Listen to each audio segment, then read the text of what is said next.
Diminta Neil Maizar protes atas keputusan wasit laga menghadapi PSPS. Ini kata manajer Sriwijaya FC.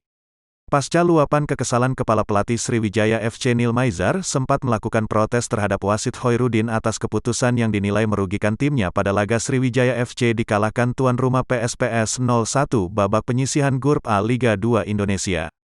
Bermain di Stadion Kaharudin Nasution Pekanbaru Riau, Rabu, tanggal 17 November tahun 2021, sore, hingga kini belum ada langkah konkret manajemen Laskar Wong Kito melayangkan protes resmi.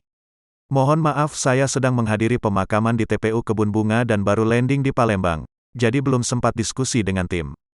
Kami akan pelajari dulu DGN seksama agar mendapatkan kesimpulan melaporkan atau tidak, kata manajer Sriwijaya FC Hendriansyah STMC, Kamis, tanggal 18 November tahun 2021.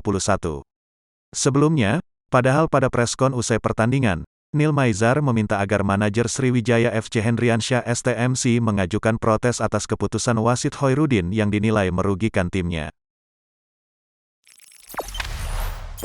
Jangan lupa subscribe, share, komen, dan like ya!